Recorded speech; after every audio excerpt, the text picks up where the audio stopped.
Today we have Lynn does investing, Dylan, I'm 12, and as a special guest, Curtis from PE turned RE. Hello, thank you for having me. Thank you for joining us. On this week's episode, we're talking about should you follow your passion? Don't follow your passion. The argument's going to start. It's going to be fantastic. How did this topic even come up? I think it's a great one, but I'm just curious. So, a couple weeks ago on ORAT on Zuber's channel, they kept talking about people whether they should go into the trades and all that kind of stuff. And something happened when I was listening to a book at the same time that they were talking about like Zuber mentioned that Gen Z, and I've seen this as a millennial, or not Gen Z, he's what Gen X, but he was talking about how high schools and stuff pressure people to be like, find your passion in life, and you'll never work a day in your life. And my first thought was when I heard that, and this isn't the first time I heard it, but it's the first time I thought about it in this context, was that's funny because I grew up with a bunch of gearheads and stuff, and I've never seen a happy car mechanic in my life. Like they all hate their job, and now they don't even have a hobby. So you know, how's that one working out for them? Mm, And that's what true. inspired today's episode. Mm, okay. Okay. W- Was that the only example that you had of folks that followed their passion and they didn't get very far?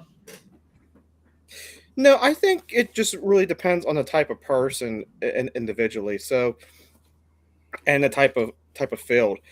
I think if you're doing anything that's very labor intensive or that involves a lot of you know where you can slip and bust your knuckles or any of that kind of stuff that has just a bunch of repetitive annoyances. So like you're not going to see a ton of people, for example, in construction most of the time. Like that's just another field I could see where a lot of people aren't. They don't strive to be like, I'm going to go work on bridges my entire life and pour concrete, Mm.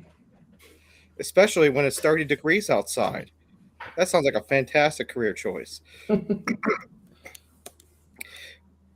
But like, there's pros and cons, and I'm not saying just that. Like, there's people, for example, on the other side that you know are more prestigious careers where they go into like nursing or just any field. I'm just gonna pick on nurses for a second, where they're like, nurses are great. We're gonna go into the nursing field, and they finally see what it's like after a year or two, and they're like, this is horrible. I have to get out of this.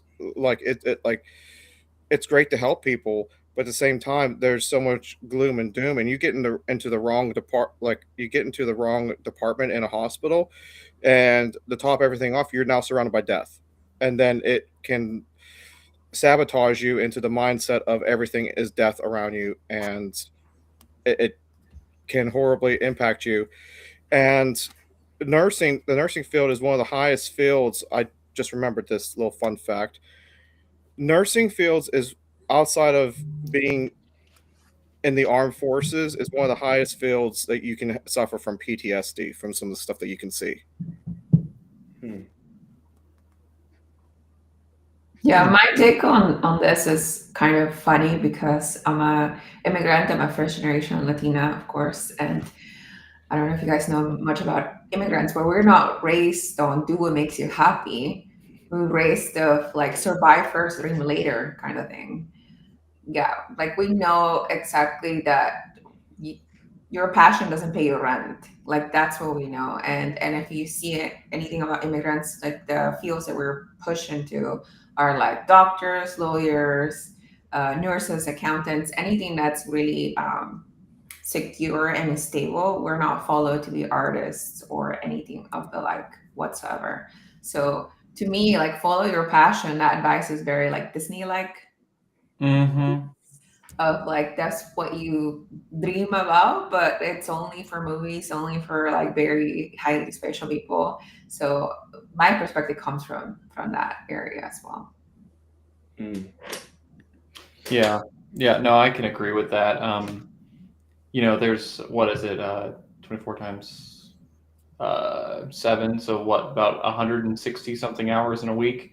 If you work 40, you got another 120 something, take out sleeping, so take out another 40 hours. You have half of the week to do whatever your passion is. Go find something that actually makes money and do that. Yeah, but I also think it's interesting that you said people work 40 hours, right? But Uh-huh. I feel like it actually takes more time. Like, even if that's what your scheduled work time is, Yeah. you have thinking about it, you have the commute to and from, you have to get prepared for it, right? Like, if you don't have a work from home job, right, you actually have to go in and get dressed, and then you have to decompress from it. So that 40 hours, I think, is actually more. Yeah. What if you house hack at your job? Okay, I if have it, thought about this because the school has everything that I need. There's a shower, it has a kitchen, but at a certain time they set the alarm, so I'm not sure how I'd get around that. like I know of a guy who he house hacked a place that didn't have a shower, so like that's pretty impressive. Yeah, he sounds like a great guy. But I kind of thought this conversation was interesting because I work with kids, right? And so the oldest age group in my school is eighth graders, so they're like around 14ish, 13ish. And part of what I do during the first few days of class is just trying to get to know them, right? And knowing, hey, what are you interested in? What are your hobbies? I even ask them, like, what careers or jobs are interesting, right? Because if I can make the class content relative to what they're interested in, then I feel like I can get more participation, right? But it was very interesting to kind of read through the different jobs that they put and why they put it. Some were very practical, right? Like, one girl, she said, "Oh, I want to work in the medical field because I feel like I can work 3 or 4 days and then have 3 or 4 days off." I thought, wow, that's very well thought out for an eighth grader. Some people put like a bunch of jobs because they just want to get paid well, right? Or some put sports or YouTube. But I think what we're seeing, at least from the younger folks, is that they actually are seeing people do what they're passionate about and make money through social media. Or, like, when I was a kid and I would play video games, or friends would, right? Parents would always say, "Hey, you're never going to make money doing that. Why are you doing it?" Well, now people do make money playing the video games, so that argument's kind of gone. So I think it's very interesting the ways that people can monetize their interest now. With that said, though, I think there is a level of practicality to it. Yeah, I would agree with that. I just don't like. I'm more of Lynn's mindset where your first objective is survival. If you can make enough money to pay for everything, find something you're passionate about, start doing that thing. If you can make money with that, cool. Maybe you can transition to that in the future.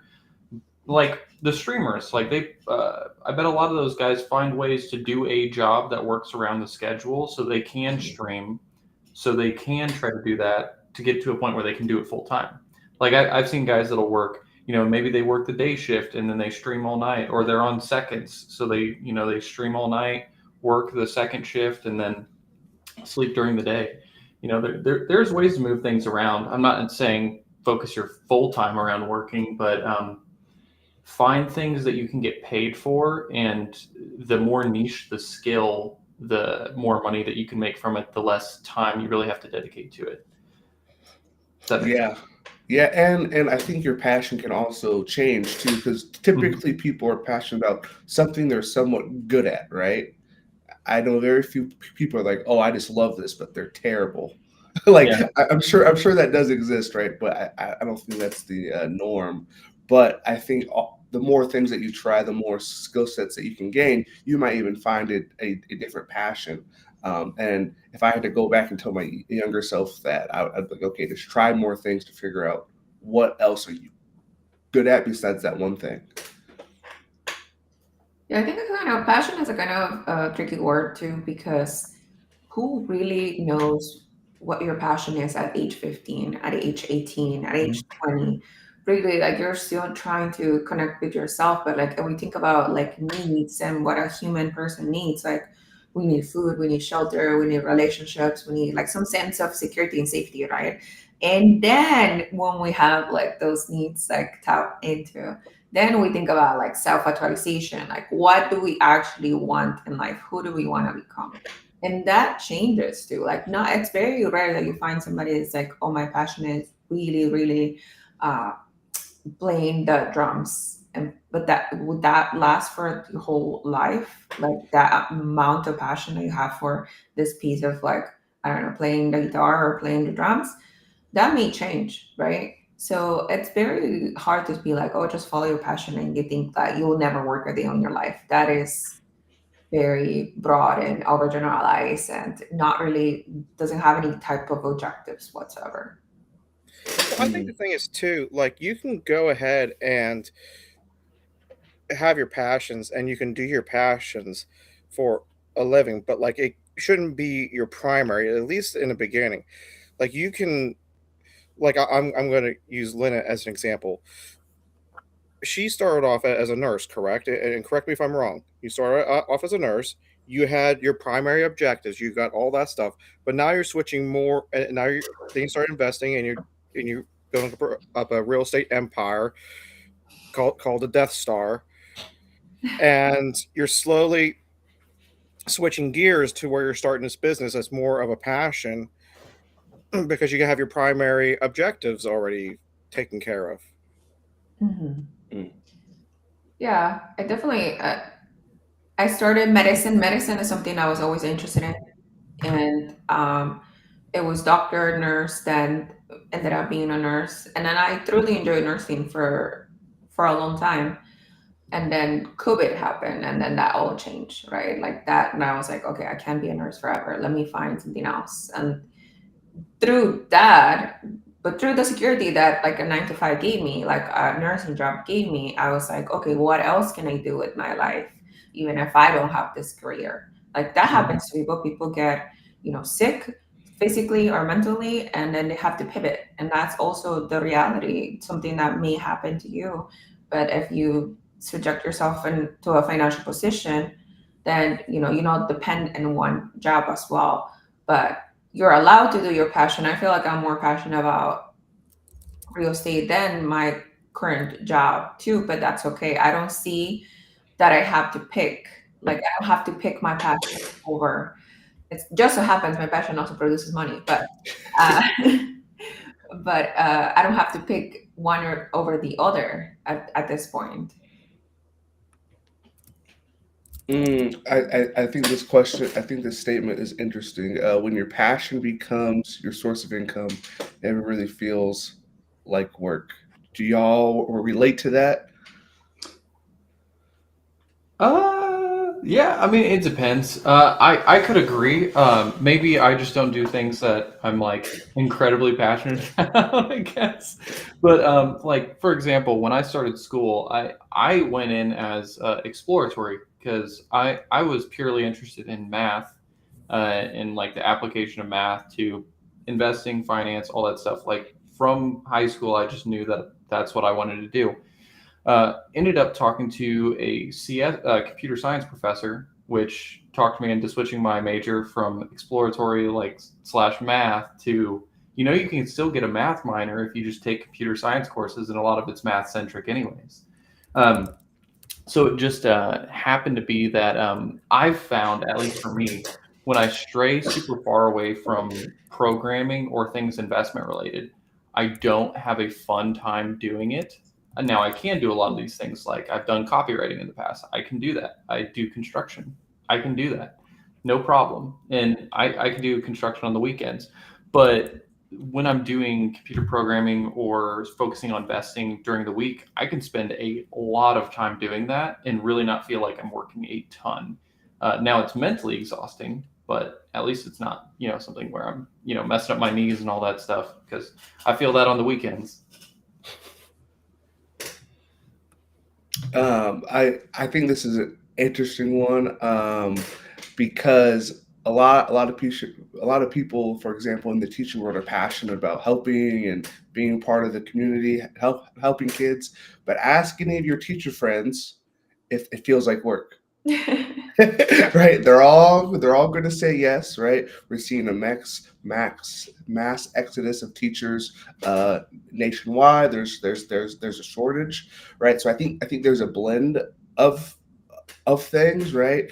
I'd say I'm probably more passionate about coaching sports than I am with like teaching. But even when it comes to sports, there's still moments where it definitely feels like work, even though I'm very passionate about it, very passionate about the people that I get to work with. I think it still feels like work. So here's a question, Curtis. Mhm. Like there's some teachers that are good and there's some teachers that are bad. But let's just talk about the teachers that are good, okay? Mhm. Do you see people that are leaving the teaching field because it's too much work and deciding to then go teach something else that's more of their passion?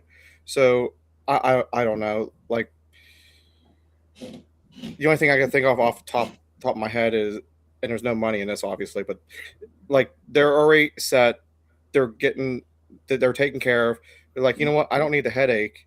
Let me go do teaching, kids, archery skills, or something else, just something with sports, something with just completely different, and that way they're out of like the control of like the public school or some type of school system, and they still get to follow their passion of teaching as well as their passion in like a hobby that they really enjoy as well.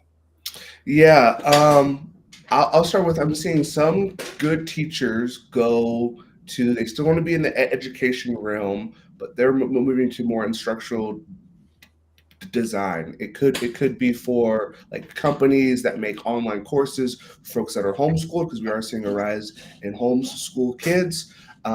Or maybe they go work for educational companies that do work for colleges. So they're still staying in the educational realm. It's just they're doing it in a different model. Although a lot of teachers are kind of caught in this middle realm where they're kind of done with teaching, and they're great teachers, but they're kind of just like they're ready to be done, but they can't retire. They can't get the retirement yet, Hmm. and so they're not like, they know that they will be set, but there's this time gap where they have to make some money. And I talk to a lot of teachers that don't know what to transition to, just for the 5-10 years that they have to wait until they can actually cash in on their pension plan. And to me, that is always a conversation, because they're 45-ish and they're just like waiting it out. They're fantastic teachers, but they're just burnt out. And for those people, I feel really bad, because it's like, okay, you've been pouring your passion into this for 20 years. And now that you're kind of done, right? What can these people do to still earn an income until they can collect the pension? And I think that's really the more important question for that group. Hmm. I was thinking it was an issue with students actually like caring about a lot of the classes. Now I'm sure PE is a lot easier. Everybody has fun with PE. Not saying it's an easier Yeah. position, but I feel like people enjoy it a little bit more often. But with a lot of classes, like I hated school, just full transparency, until I got to college and I got to pick to just do math and just do programming. But when I had to take social studies and English and stuff like that, I just couldn't care less. So I Yeah. would sleep during the class and then I would do the work and then, hand it in. And I feel like a lot of teachers, like if they're putting everything into trying to teach that subject, and a lot of the students just do not care at all, I would feel like I'm wasting my time standing up there trying to teach people something that they don't want to learn. Yeah, it's very apathetic. That is what we are seeing. Yeah. Definitely in the middle school age too. At high school, it's a little bit easier, because if they don't want to be there, they don't show up because they can drive themselves, right? But at the middle school, they kind of have to be there. But you are right. A lot of it comes from kind of a lack of caring from the student side, so it's harder to be involved. But what I'm trying to get the teachers and what myself is hey, if you can just build a relationship with the kid and talk about stuff outside of school, they may turn in no work. Like I had a kid last trimester. He finished the trimester with a 0.2 in my class. That's actually pretty impressive. Right? Like he turned in one assignment the whole trimester. That's how he got the 0.2. But The our commitment relationship, to not doing any work. yeah, he was doing no work, but our relationship was good, and he still comes back and he still talks to me, and I know what he wants to kind of do in the future, and so to me, I think that's the real value. Did he learn anything from my class? I think so because we talk about stuff, but did he actually show that he knows it? No, but it's also like the middle school, right? Like no one checks your 8th grade transcript. So, are you seeing a lot of people leave though? For what I had mentioned, like just like, okay, nobody cares. I'm just gonna go. Like, I'm doing English. I can just go work as a copywriter at XYZ instead. Like, Yeah, I am seeing some people leave, but I think you'd be surprised, at least with the teachers that I've interacted with, they feel like they're sometimes stuck.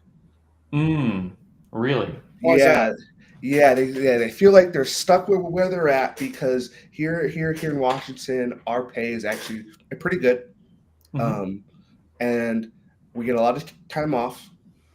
And so for them to go start what they think is a new career, even though they have a lot of the same skill set, but for them in their head, it's a new career, it'd feel like a step back. They'd either make less money, they'd have less time off. So while they're not super happy with where they're at, they kind of feel like they're stuck because it's almost like, I wouldn't say golden handcuffs, but bronze handcuffs because of the pay and the time off. Like, and for some of them they're just kind of just feeling that stuck. Yeah. That makes sense. I feel like there's a few of them that I could see being difficult to transfer over to other things, but like your math and your physics professors or the CS professors or anything like in the sciences in general, like I feel like that's very transferable over to something else. Chemistry. Yeah. I don't know what you do with English, but full transparency. I would think so too, but I think it's the pay and the time off that really get people to like at least the position and the role that they're in. Yeah, that's come up a lot because I had this conversation at least once a week with somebody. Yeah, I think teaching is a great job. I mean, like every job has its benefits and like cons, right? But like summers off, holidays off, and then the majority of you guys have like access to a 457B, so you can do like match up to 401k and plus an additional 23,000, something like that. I think. So they're like pension, obviously, and insurance and all of that.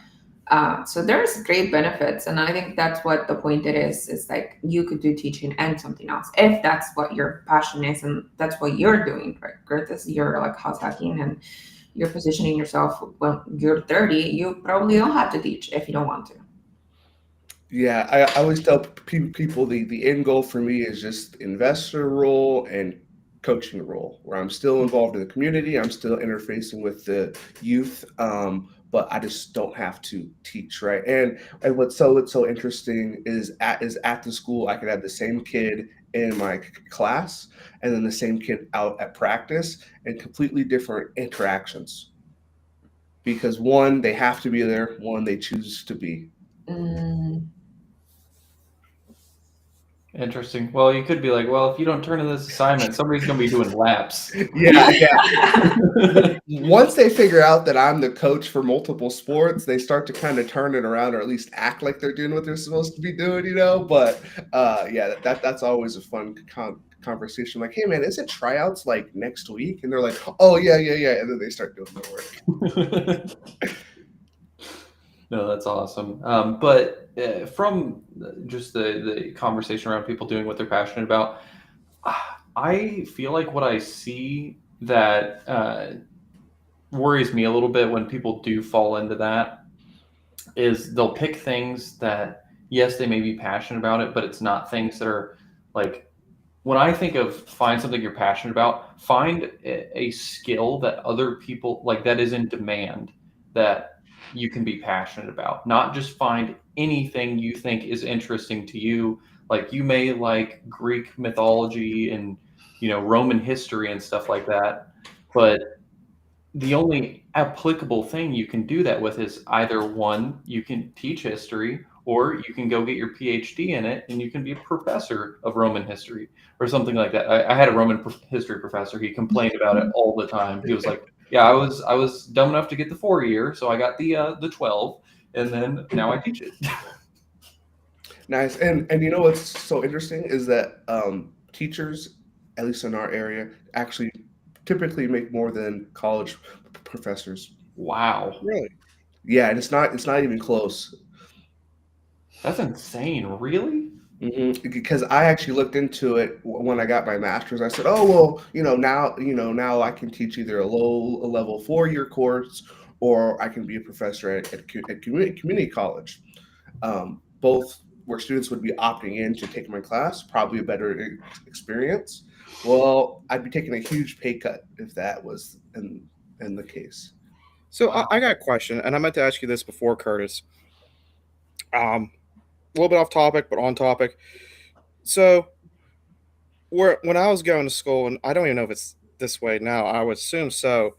They would have teachers that worked with colleges at the same time, so that they could offer college level classes in high school. Is that something that they still do?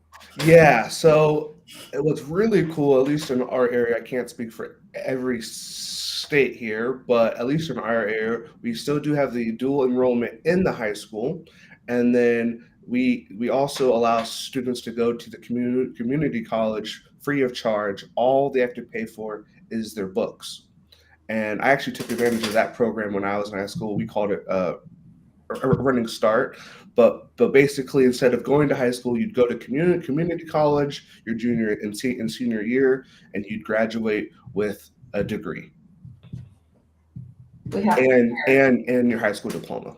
we have here the same thing, and our first 2 years of community college are free in California.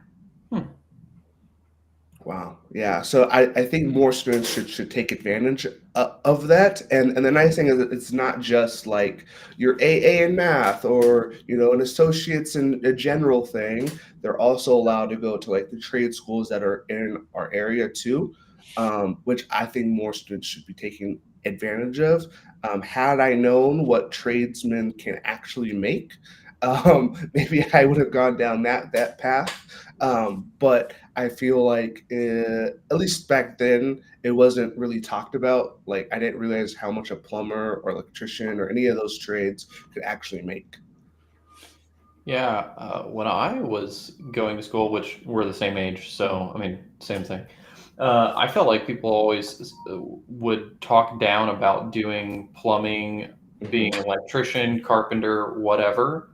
And now I look at those, since I've been doing a lot of that stuff, and I'm like, man, these guys, because I'm friends with a lot of people that are in that now, and they'll tell me what their businesses do, and I'm like, man, these are some stupid numbers, especially those HVAC guys. If you have the certifications to go do residential HVAC, those companies are always busy and they always print, in my opinion, at least.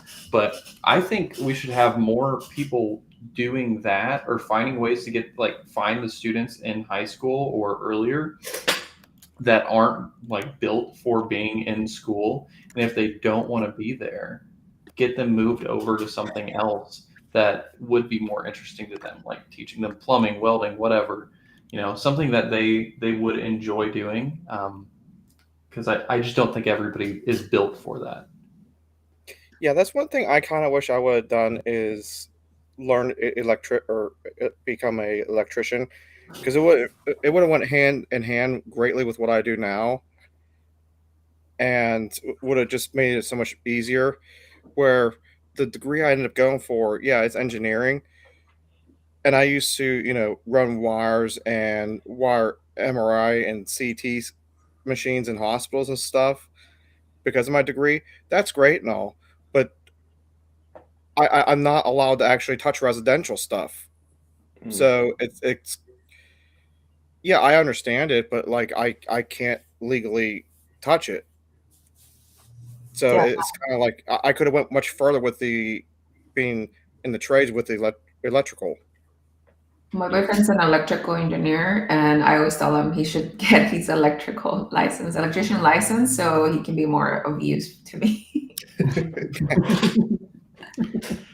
You don't have to use your degree; just become an electrician. Work for me. Yeah, I'll send you out to Gary. I know. Oh wow. So what do y'all think of this? At least in my area, there's a good chunk of people that come from like low income, not great households, right? And so as soon as they are of age to work, they have to go start to work, right? Be it Taco Bell, McDonald's, right? They got to figure it out. So what do you think of the idea of that? Since they have to work at such a young age, and they don't have the chance to find their passion. I think actually thinking about that, that's kind of the situation I was thrown in because I literally had to start working when I was 12 to help my parents out. My dad lost his job, and I had to take a year out off during high school because my dad lost his job again, and my mom was just working a couple like part-time jobs to try and make ends meet. But yeah, I never really had a chance to really figure out what I wanted to do with my life. So that's why in the middle of college, I ended up switching careers from what was it? What was it? I can't even remember what the first degree I was going for was to biomedical engineering technology, which I graduated with. But like I felt like if I would have had a chance to actually sit and focus, I probably would have did like I said before, just went for the trade, skipped all the college, got the electrician's degree. I would have been a master electrician by now. I mean, it'd be kind of hard not to being in the field for 20 years, and I would have been sitting in a much better position. But yeah, I think you're too busy in the survival to even really fathom that question or the possibilities. Mhm. I agree. The same for me. I immigrated here when I was 16, and I've been working ever since. I never not had a job.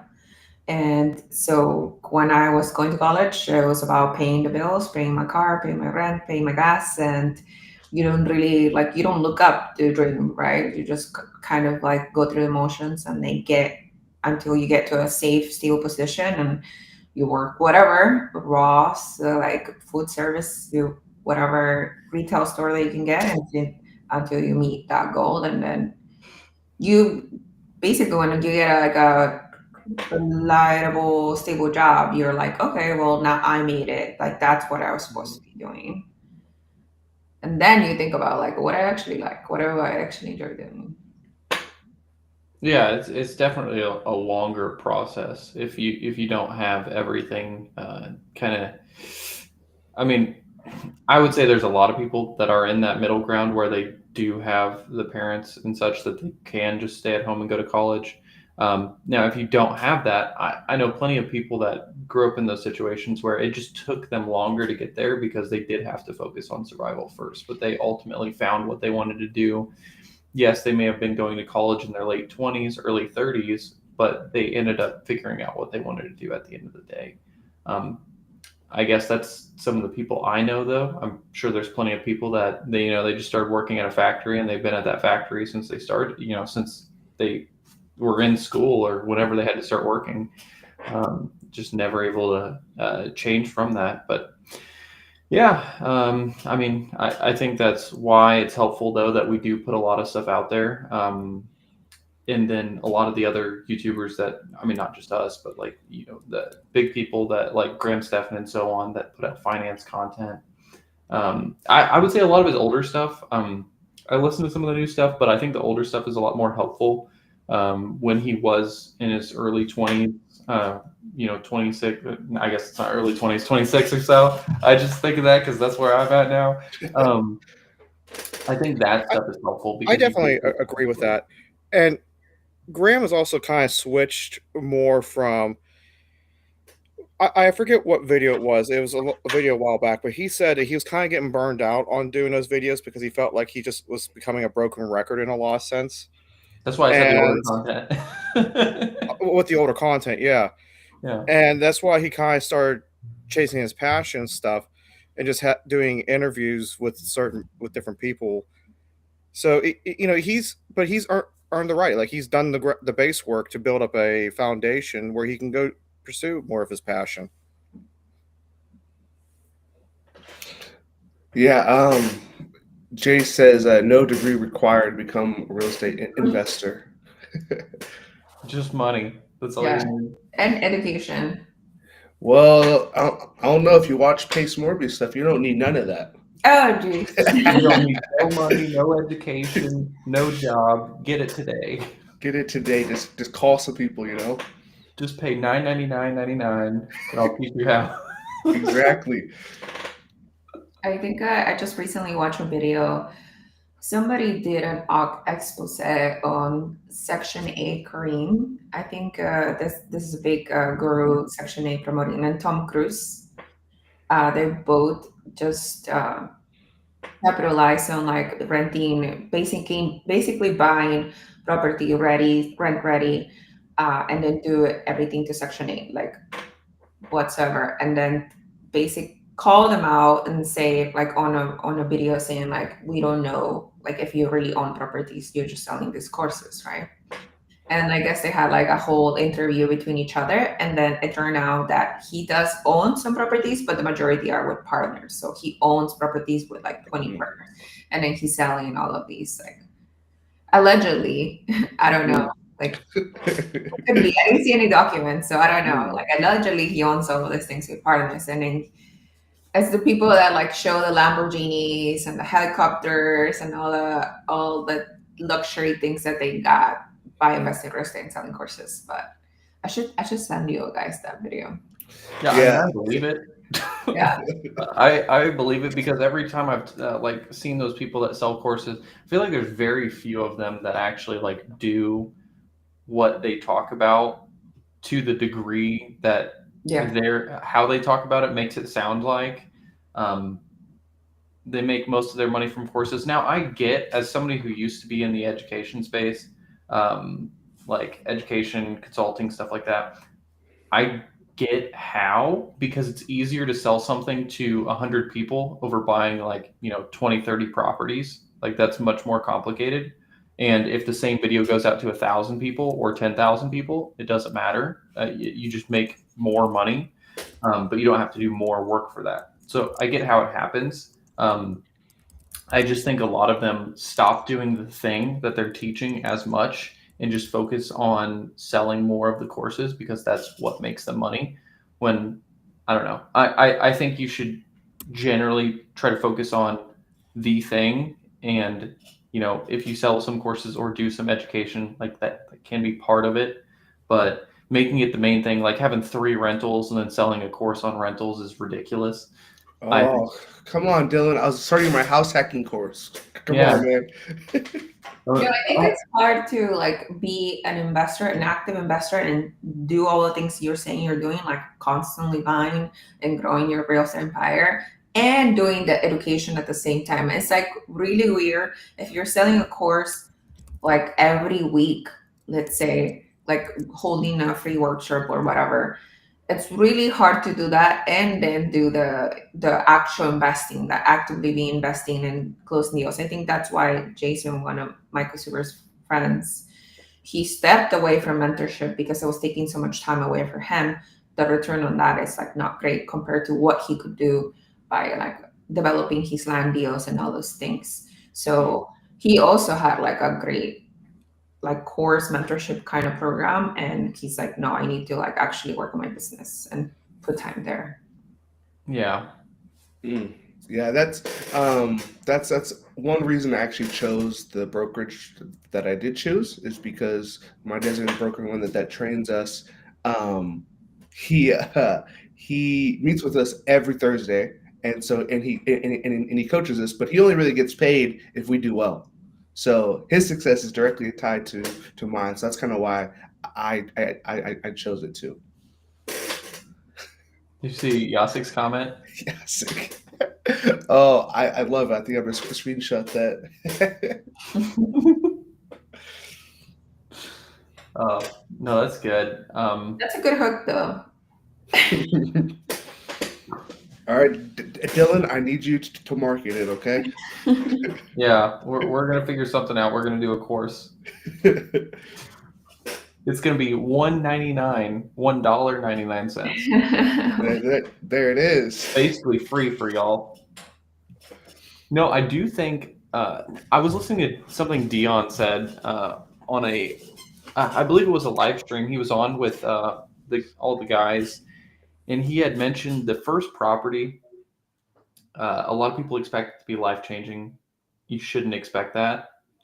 But what I said as a comment on the video is the first property, cash flow wise, won't be life changing. But if your first property is a house hack, the savings can be. Because if you go from spending $1,500 a month on a rent payment to, let's say you have that same mortgage, but then you got a duplex unit rented out for 12 on the other side. Well, that's a substantial difference in your net income at the end of the day. Even if you have some maintenance stuff, you should probably be taking care of that. So that'll be cheaper for you at the start, just save the money so you don't have to like pay all these other maintenance people to do stuff for you. But if you look at that, it's a $1,200 a month swing in your savings.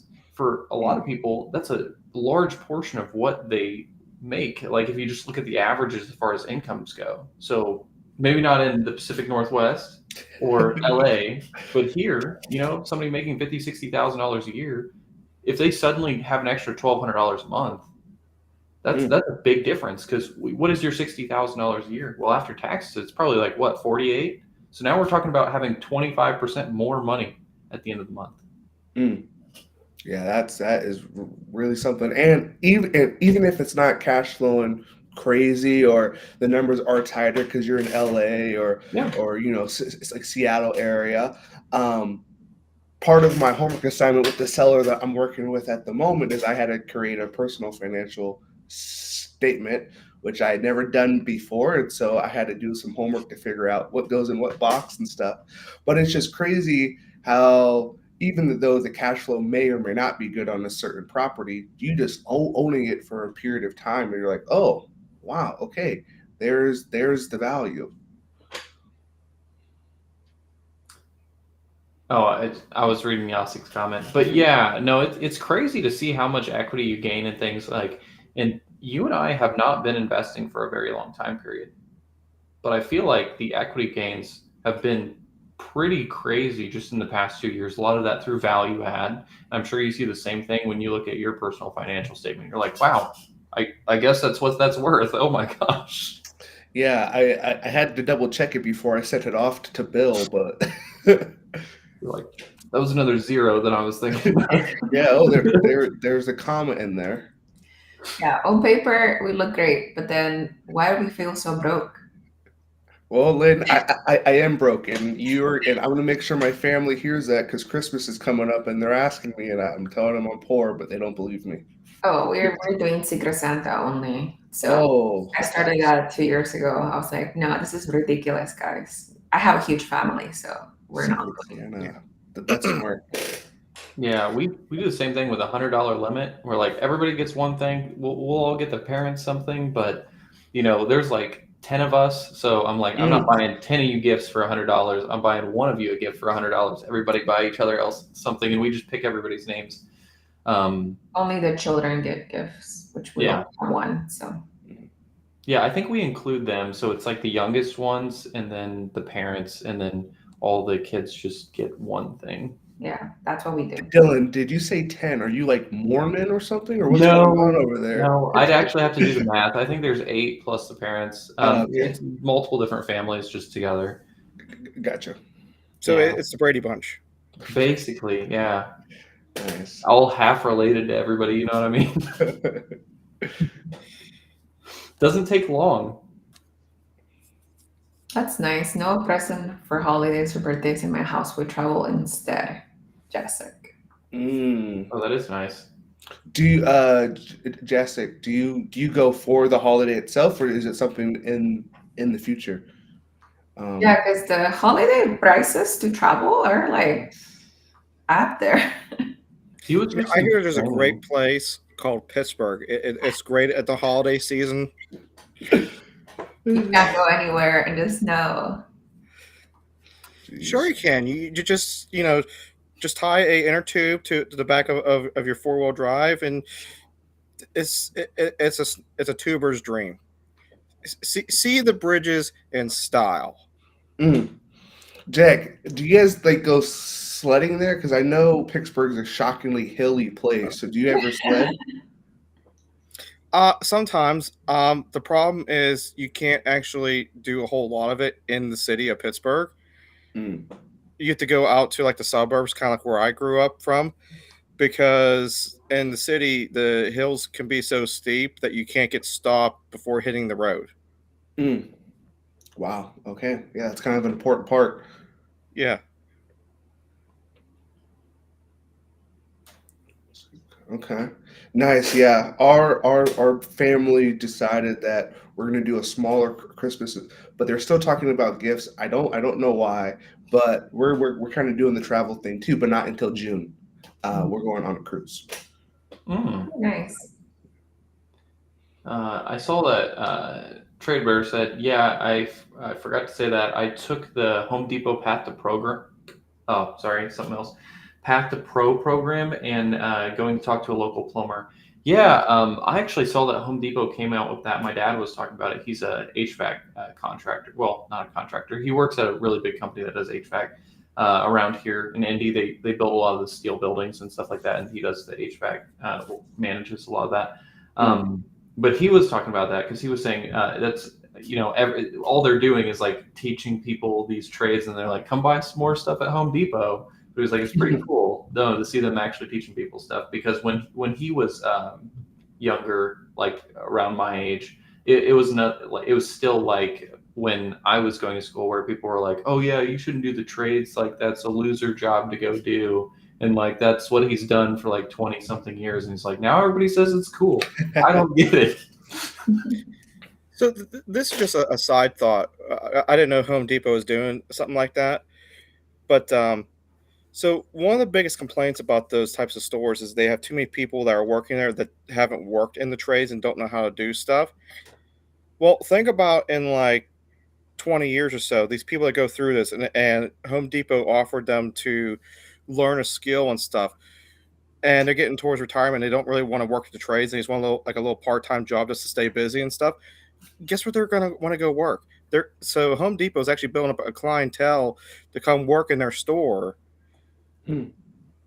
and have people in the trades to give advice on how to do projects to DIYers. Oh, Martin Property said, as an employee of Home Depot, they let us learn while getting paid. I will say with Home Depot, if you're looking for the experienced people, you got to go ask the old dudes stuff. You can't ask any of the young kids things. Have you seen that thing where somebody walked into Home Depot and they're like, yeah, I'm really trying to find a left-handed hammer. And he had like 5 of the employees like really confused. They're all like in their teens. They're like, we can't find this anywhere. I tried this on someone, and it turned out the guy was a handyman. But I said, I walked in, I was like, I need a Swedish metric nut lathe. He's like crescent wrenches are over on aisle whatever. Yeah, I actually had lunch with Josh. He's Martin Properties yesterday with Paul. He's a house hacker in Ohio, but they both ran the marathon. If you want to see Martin Properties dressed like the Grinch while he did his marathon, you got to check out my Instagram. They're knowledgeable, Yasik. That's what it is. They know what's going on. Usually, at least the people that I've ran into at my local Home Depot, it's always their previous plumber, previous electrician. They used to be a developer, and they're like, yeah, I just wanted some extra money, so they just go hang out at Home Depot for like 4 hours a day or something like that. They're all like in their 60s and 70s. Yeah, there's this lady at Lowe's, which I don't know how y'all feel about Lowe's versus Home Depot, but Like them both. there's this lady at Lowe's. She's like a cashier or something, but she owns a roofing company. So during the summer, she does that, and then during the winter, when it's slow here because it's raining, then she goes and works at Lowe's. It's nice. Do you in the Pacific Northwest? Do you have a lot of people that switch over to snow removal in the wintertime? Because I know that's something that we have here. Like our landscaping companies will also have like plows and everything like that, and they'll like have salt trucks and stuff too to switch between the two businesses. So I'm in Western Washington. We don't get a whole lot of snow over here. If you went across the mountains, like Yakima, Spokane, Tri-City, and Moses Lake, they may make that switch just because they get more snow on that side of the state. I'm actually set to have lunch with a guy. Sorry, not lunch. A meeting next week. He has a snowplow business, but his big business in Seattle is they do snow plowing if necessary, but they do a lot of de-icing because it rains so much, and then if it freezes, they have to go out there and de-ice it, and so that's one of his big businesses. And so, well, once I hear more about how that works, I will let you know. For the time being, I'm the de-icer. Isn't that pretty much just running a salt truck if they're doing de-icing? Yeah, though I think he also does it like at the apartments, and so I'm not sure like how he sends his guys out. Do they do all the staircases, or I'm intrigued to figure out how he maps it out. Okay, that makes sense. Yeah, I have a local guy that I just text whenever it snows, and I'm like, hey, can you go plow all the snow in the parking lot, because I'm not about to shovel all that for the apartments. Like, dude, just hit that with your truck twice. Here's $60. It took you like less than 5 minutes. Do you pay a fee each time? Oh, it's okay. So with this guy, the way his business model is, we talked about it a little bit, was that like a networking event, so it's pretty quick. What his business model works is that you pay him it's an upfront fee, and then if he has to come do snow, then you already have him on retainer. If it never snows, well, and maybe next year. Oh, wow. Yeah. I think to tie this back into our main topic, I don't think anybody that does that business is passionate about snow and snow removal. They do it because it makes money to go do other things or to enjoy, just like not having to do something else. Yeah, I fully agree. There are some jobs I'm like, you cannot find this interesting, but they make enough money that they can enjoy the other parts of life. So, for example, there's a coach that coaches at my school, but he's also a plumber. Shout out Bowers Plumbing Company.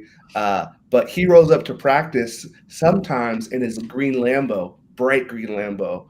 And the first time he did it, we were all like, whose car is this? And then when coach got out, he's this big, bald dude, like ginormous, and he gets out, and we're all like, oh, that's Joe's, that's Coach Joe's. And the kids were all talking about it. They're like, what do you do, and he's like, I'm a plumber. And just can kind of see that eye opening is, I don't think he's very passionate about plumbing, right? Who cares about pipes? But it provides a lifestyle that he can really enjoy. Yeah, I will say, of all the trades, I thoroughly hate doing anything plumbing centric. Like, I'm using PEX and everything like that, so it's not like that complicated to do, but I hate doing it. I will wire stuff all day long, but I am not doing plumbing. I think Like, some people that say because there's a problem solved when you're working with your hands, kind of like gardening. So there's a sense of accomplishment when you figure out something that's like a problem. And then so when you're working with your hands, it also becomes physical, it also becomes endorphobic. You get this like sense of accomplishment that it's enjoyable. And some people do actually enjoy plumbing. No, I get that. That's why I like electrical or like doing construction stuff in general. But plumbing specifically, I feel like it's just complicated enough for me to not want to touch it. Like, Yeah. I would swap out a water heater, cut the pipes and then just put in the new one. Bam, done. But I'm not like running lines or anything like that because I don't know thermodynamics enough to know how to put all that stuff together properly. But I can replace a light fixture or, run an outlet for a dishwasher or something like that. I redid one of my bathrooms here, so I installed like a toilet and vanity and everything like that, and I thought it was pretty cool. But I'm not gonna do it again. That's Yeah. No, I get it. I did all of my stuff on my first rental, like the first two units that I redid. I just don't like doing it in the other building that we have because one I have a partner on that one. Two, it's 3 stories. So if I mess up something on the third story that's plumbing related, it's really really bad. Oh, geez. the thing I do hate is mudding though. Drywall, anything drywall, mudding. Oh, I'm horrible.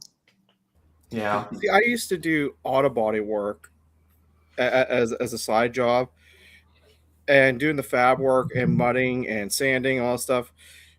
It's surprisingly very relatable to drywall, but it's different at the same time. So for me, doing drywall isn't horrible. It's not the worst thing. I wouldn't want to do, like, for example,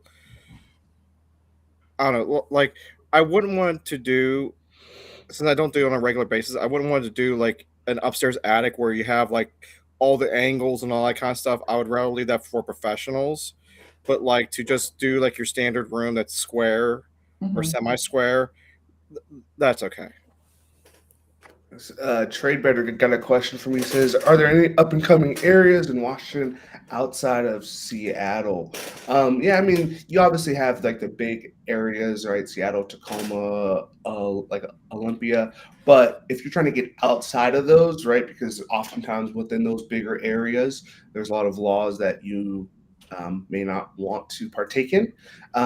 I know Cody's been talking a lot about Moses Lake. There's a lot of stuff that's going on out there. The area that I'm currently trying to buy in is Centralia. It is the midway point between Seattle and Portland. It's exactly about an hour and a half drives. Yeah, it's actually about an hour drive from each. It's right in the middle.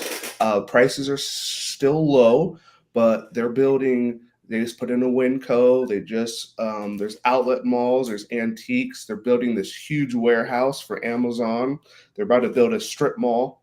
So, but the only reason that I knew all this is because I went down there for like a meetup, and then I started just talking to locals, like, "Hey, what's being built there? Hey, I see this fence. What are they doing, right?"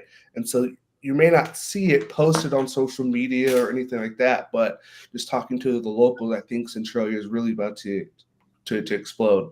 It probably won't be the next Seattle, but it's definitely going to be a larger. It might go from a tertiary market to like a secondary one.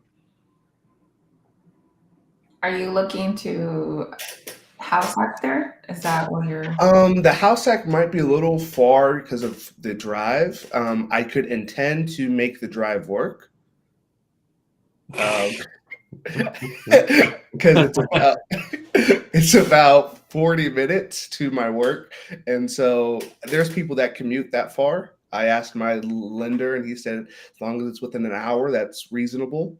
So we can make that an intent. But no, I told Dylan on this on our video, which will come out tomorrow, that I'm looking at a 20 unit portfolio there. So Ooh. He's upgrading. we shall see. I kind of like having my shower in my kitchen. I don't know if I can do any more extreme house hacks. I will say, if You're he spoiled now. Spoiled. if he seller finances this to you, you could technically house hack one of the units.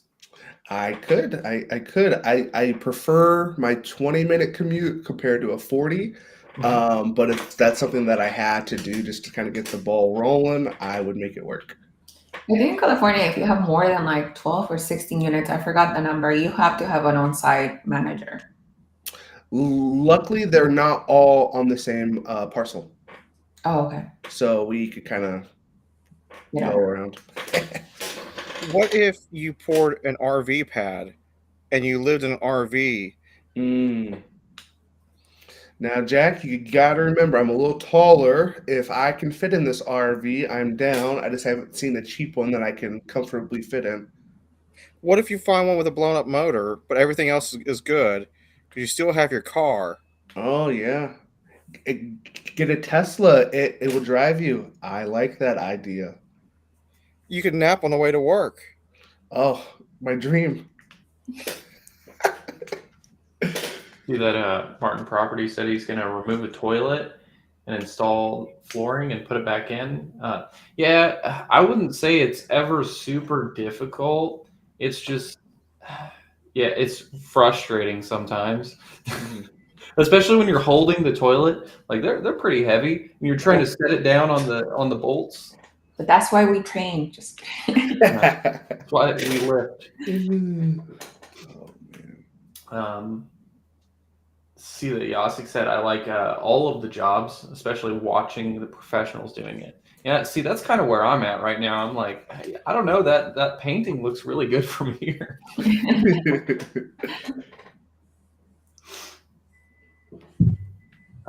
But anybody else got any deals cooking up? I know, Curtis, you have that exciting one that I'm looking forward to hearing more about. But We'll see how that goes. I'm one of 3 candidates. He had us all turn in a personal financial statement, and then he gave us notes based on what ChatGPT said for us to update or add clarification on. And he emailed us the exact ChatGPT notes too, which I thought was kind of funny.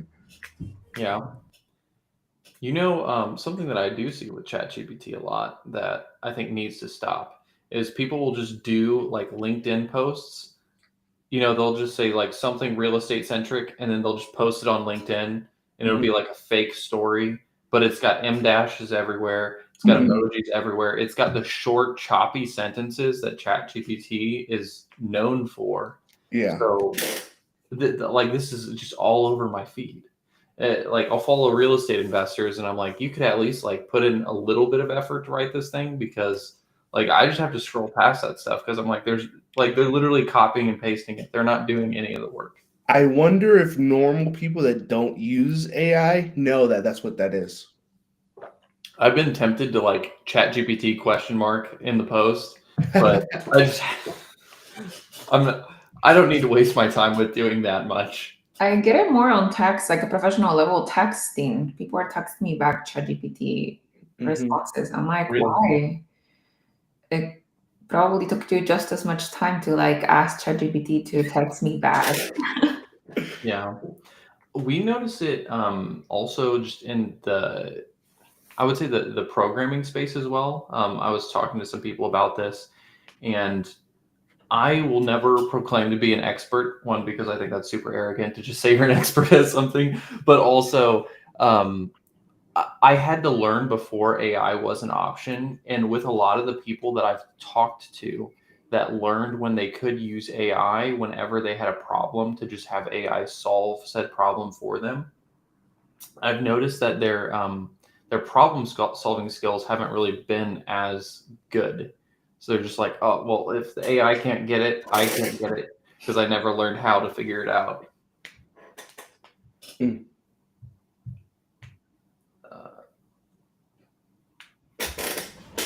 Oh, that was you asking a question. I thought that was a question for you. No.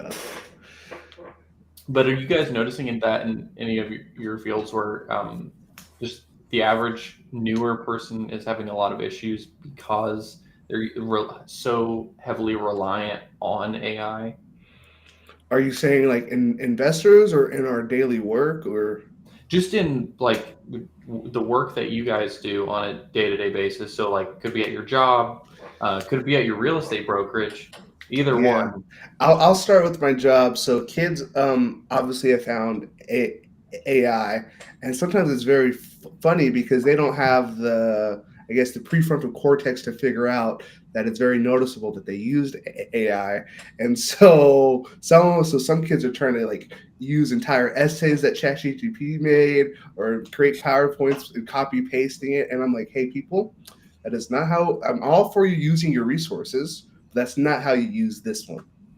Like, tell me what this means, and then they just can't even verbally say what they wrote. So it's just like, okay, that's very obvious, right? But if you want to use ChatGPT for your ideas or to even find what sources to go look for, that's fine. But we still have to cite the actual source. Google AI is not a source. I'm so sorry to tell you. Yeah, like oral essays for all tests from now on. Yeah. Oh my. I do think that is something that. So do you teach them that, like, hey, you can't use AI like this, but I can show you how you can use it, and this is the way that you actually learn by using AI. Yeah, this is a huge topic in our district at the moment because you have some like some teachers that are like, oh my gosh, why are we even opening the door for them to figure out what AI is? If some kids don't even know it, like why are we going to teach them how to cheat? And then you have people on the other end of the spectrum that kind of see where the world is headed, and it's like, okay, well, let's teach them on how to use the tools that they have available because they're going to use it regardless. Mhm. And so we actually just did a research project last week, and they asked, "Oh, can we use AI?" And I said, "Sure. Here are some ways that you could use it. Here are some ways that you shouldn't use it because if you even ask AI, it will tell you it's not always right." So just kind of being able to explain to them the nuances. Now they are 14 years old, so do they always understand the nuances? No, but at least you're trying to get them to see different views. I would also think though that anybody that's against using AI in general, that's like saying the students can't use Google on a class project because essentially that's all it is. If you're using it like how I'm talking about using it or how you're talking about using it, is it's a resource to allocate all of the different sources faster so we can figure it out. Or if we don't know the definition of something, or if we don't know in the context to use a specific thing, like we can look that up. But if we just say, do my paper for me, like, no, you're getting an F. Yeah, exactly. No, that's good. What about you guys? Len, I imagine your job is a lot harder, and I would say Jack as well, for people to try to use AI to cheat. Yeah, no, I don't experience that because I work with a lot of people who have mental health problems and they're like far less functioning than the majority of people. So I don't believe most of my peeps know what AI is. So I don't really incur that problem. I incurred it to like more of people like sending me letters or like requesting documents from me, and I'm like, this is clearly AI request. That's true. That's the only thing. Oh, I use what about- AI to help me troubleshoot different things and stuff, and help me think through problems. But for what I do, being not even trying to explain to AI some of the stuff I'm doing, it doesn't get it. You have to upload pictures and it's like the first thing it's going to say is complete garbage. That's why I automatically don't even let it finish posting the first thought, and I say no, try again, just instantly, because the first one's complete garbage. I think part of that is how you write the prompts too and train the models, because you can actually train the models to be better at things. I'm going to just tie this into what TradeRedder was asking, what my favorite model is. I pay for Claude, which is by Anthropic. That is a really good one. I got it because they have this is going to be nerdy, but he's going to know what I mean. They have a CLI tool, and you can like plug it directly into your IDE for programming. All that means is like the thing that we code in, we can actually just have it directly involved in that. And I think that part is really useful. I also like Gemini. I think Gemini is a really good free one for people to use. You can get Gemini Pro. I've never needed it. I just don't like ChatGPT too much. I just find it's not the best model for like any of the things I want to do. I find Gemini works really well for a lot of things, and then Claude works really well for anything that's programming centric. So that's why I actually pay for Claude, and then Gemini, I just use the free version because there's literally no reason to pay. Yeah, I second the Gemini one. I don't use it every day. Well, no, I don't use it for like my deep work or when I'm trying to work on a project or whatever. But it's great for short tasks because it syncs to your Google account. So if I'm driving or I'm doing stuff and I need to quickly set an appointment or give myself a task or reminder, I can just tell it really quick, hey, put this in my calendar, and it syncs it. I haven't found another AI that can do that part yet. Yeah, no, and as a realtor, like for you, I would say that Gemini is really cool too, and like ChatGPT or any of them really, because like if you're going through and looking at the mechanicals on a property, just snap a picture of that label that they have on them, and because I know you have to search sometimes through the serial numbers and stuff on the thing to figure out which year it's all from. You just take pictures of the water heater, the furnace, and everything like that, and then just upload them and say what years are these from, and then it'll just give you that instead of having to like try to spend 5 minutes while you're sitting there. Just Mhm. bam, there you go. Um, I did see that Harrison asked about like, okay, so I guess open this one up. Would you have your own fine-tuned AI model to help you with your business at all, or for outsourcing simple questions? I don't think I'm there to like needing a whole AI model to outsource everything in my business yet, but maybe next year. What about you guys? Maybe next year. Was that 2 weeks from now? No. Ask me again. I'll make like projects in like Gronk or Grok. So that way it's like all kind of in one house. I can say, okay, refer back to this. But as far as like public facing or interfacing with other people, I don't think I'm really there yet. No.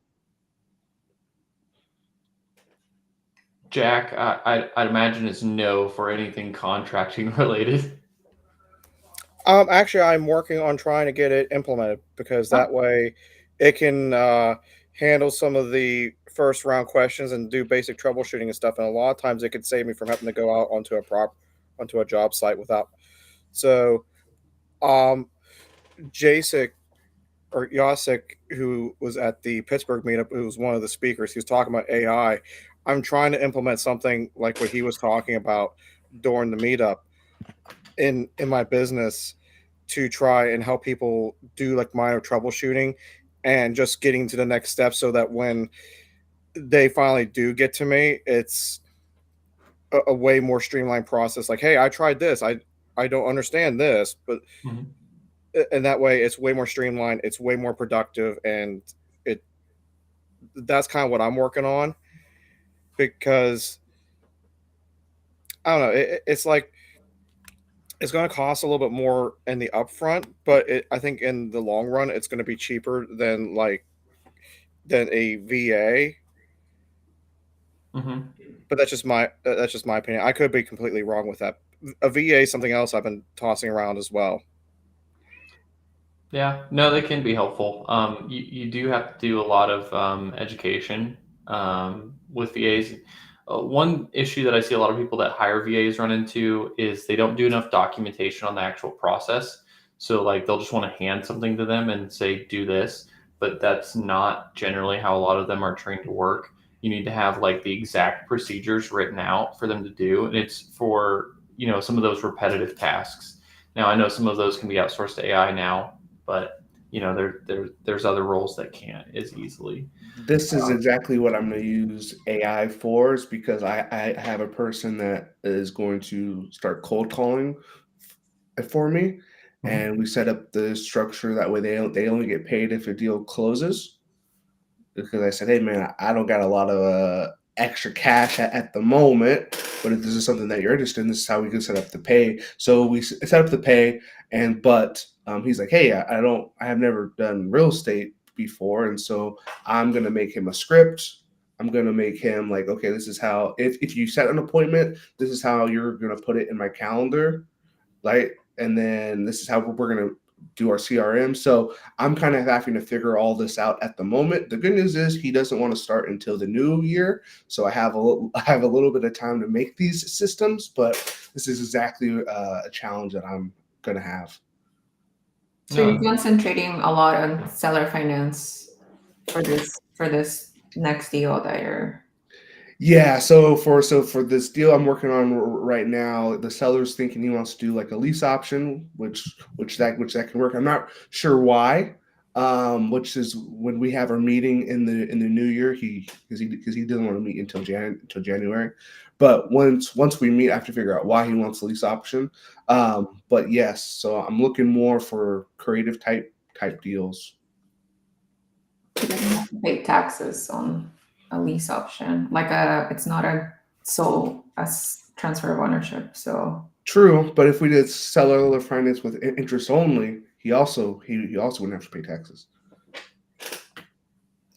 yeah, but then that transfer of ownership happens. So Yeah. it's less secure for him. Yep. But So less secure for you now. There is a lease option.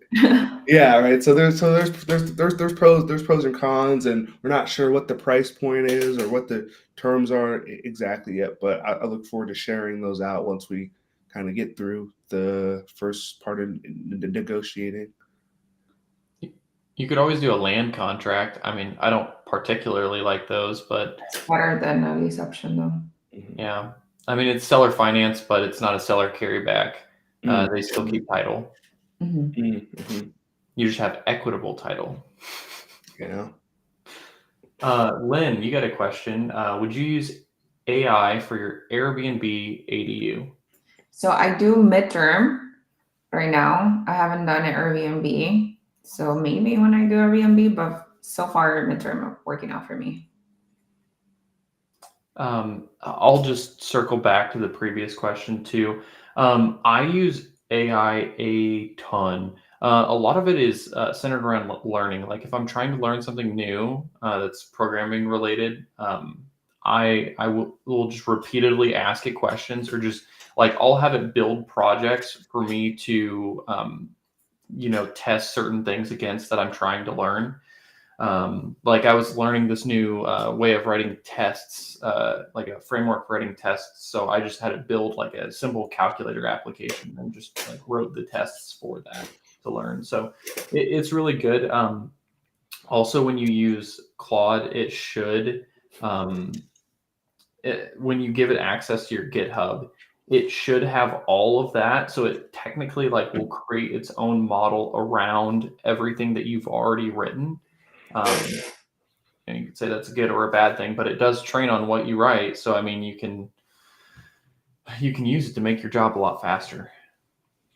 So we should change the name of the YouTube video to like, how can you use AI to make your life better?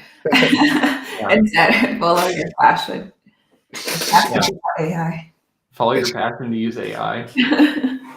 And shout out Ray for hopping on. He said the title got his attention. Yeah, Ray. So we're essentially just saying the blanket statement of like telling people to follow their passion just doesn't make as much sense, because sometimes things that people can be passionate about, there's not a market for, or there's not as much of a market for. Whereas like if you're really passionate about shooting photos for people's houses that they want to sell, that's got a market. There's a lot of agents that want to pay you to create really good photos to sell those houses faster because they get paid faster. But if your market is like, I don't know, basket weaving or something like that, I feel like that's a little bit more niche.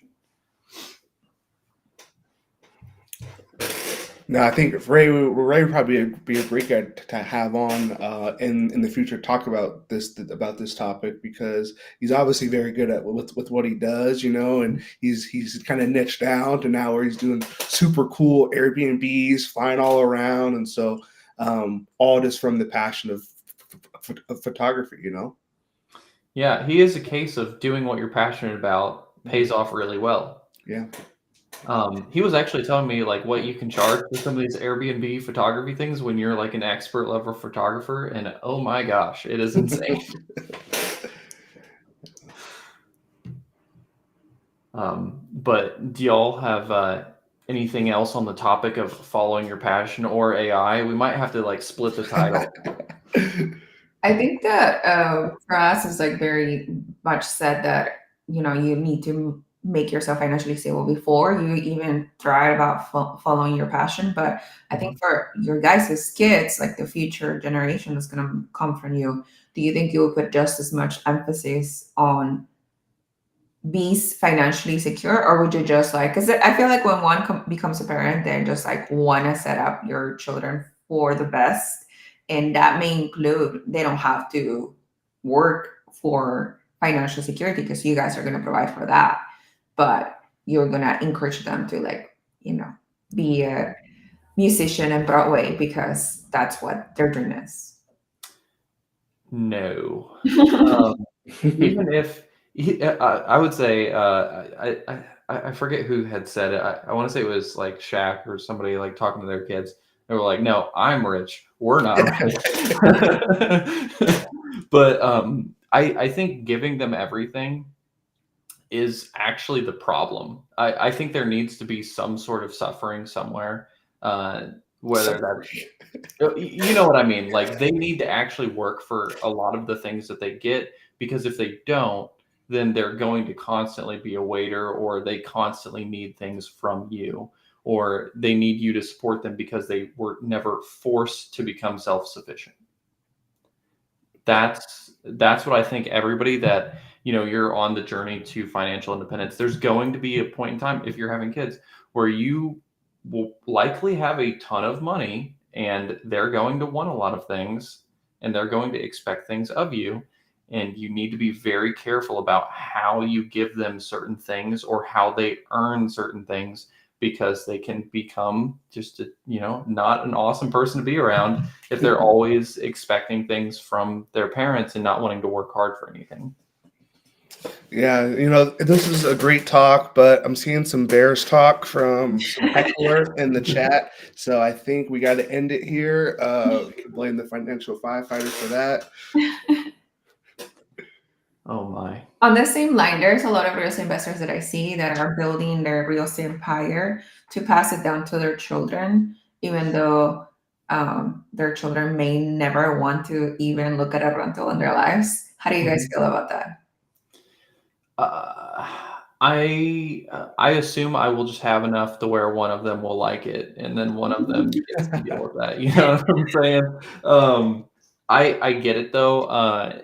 Whether they just end up selling them all off and just having money to manage, I think either way, whether they want their kids to have that or not, they're going to have to train them to be good with wealth. So I think part of that is they need to go through the experience of actually working hard for money so they can appreciate it, because you don't want to just hand like I don't know, if I imagine like 30 years from now, I couldn't imagine if I just gave somebody that was my age like a massive portfolio to manage and just said, here you go, have fun with it. You know what I mean? Like they got to learn along the way. I think there's a right way to do it, but yeah, I mean, I buy properties from some of these people. Like the guy that I bought my apartment building from, his kids, he had multiple kids that could have bought it. They didn't want anything to do with apartments. Mm-hmm. So he just sold it to me instead. What do you guys think? Remind me of the question. It was like, don't spoil in your kids or something like that. It was more of like, if you're building all of these things, like Dylan and you, like you're gonna have multiple properties by the time that you have children. Mm-hmm.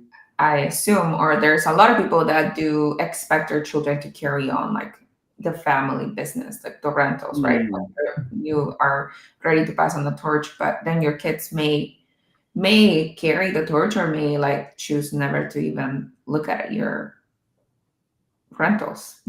Yeah, I think expectations can be hurtful. Yeah. Right? Like if you put that on them from birth, you are going to carry the family name and the family, properties or whatever.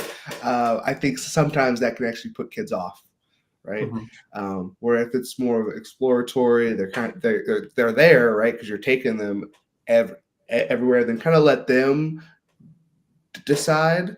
Now, you obviously want to build it to a point where you can easily hand it off if that's what they so choose. But I also don't think it's a parent's decision, because what happens if you have multiple kids, and then what does that one kid get control of the whole empire, or are you going to sell everything off and then separately do it? That'd probably be the most fair way. Yeah, Dylan wants to have like 6 children, so wow. 3 or 4. No, so the way that I looked at this is the way the DuPont family does it is they have one that gets they get a large portion of the wealth and the assets to manage, and then all of the other kids get enough money to where they would never have to work again. But they just give the most what they deem as the most responsible one, from what I understand, the essentially all the businesses in the portfolio to manage, and that just passes on to the next generation. I don't really care. I could end up blowing all the money and then giving them nothing. So No, I might. I just look at my family and it's like we're 4 children, 2 boys, 2 girls, and there's no where tangible we can come to an agreement, and we don't have anything to like manage or anything, but we definitely have a different vision than our parents did, and that's why I'm like, you guys are planning for this like massive passing of wealth, but it might not turn out like you want it, and that's the reality you should be preparing for as well. Your children are they're independent human beings, and they may choose to do maybe entrepreneurship, maybe open a company, and that's what they're passionate about, or like they end up doing, and it has nothing to do with your. Yeah, no, that's perfectly fine. That's what I was saying. I might end up spending it all or giving it away. Yeah. What are you like looking forward to the most in Vegas? I'll go last. I'm looking around for the foolishness. The first few days. I know that we got buffets planned. We got Denny's planned. All of that stuff is really why I go down there. And then for the event itself,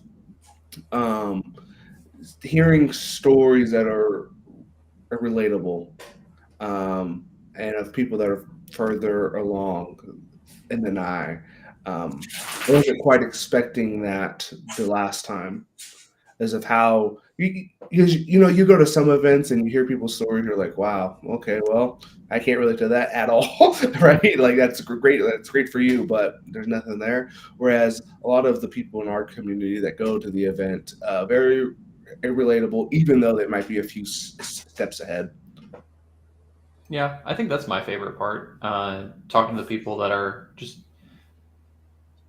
everybody. I would say almost everybody's portfolio level is within within reach of each other. It's it's all within a few million of portfolio size. Now there's some people that are just ridiculous, but like I feel like what most of us have going on, somebody else can look at that and say, oh, that's achievable, which I think helps a lot to the newer people that we have coming, is they'll look at, Curtis, me and you have only been investing for like, what, 2 or 3 years. Lynn, how long have you been investing? 3 years now. Yeah, so 3 years. And Jack, how long have you been investing? 5, I think 5, maybe 7. Yeah. I forget when we bought the first one. So none of us have been investing for over a decade. So nothing is insanely complex compared to what somebody starting out could do. Like if the only person you had to talk to was a Dion or a Zuber or Matt, for example, what they are looking at is going to be substantially different than what we would be looking at to do. It's just, they've reached a different scale than we're at. 6, 7. 6, 7. 6 to 7. Oh, I get it. 5 to 7. He said 5 to 7. Gosh. I did see that Yask said kids tend to do the opposite of what their parents want. Yeah, I agree with that one. But I don't know. I would just say they just grow up around it and see what kind of lifestyle it can afford. And then if they want to do that, cool. If not, have fun doing something else.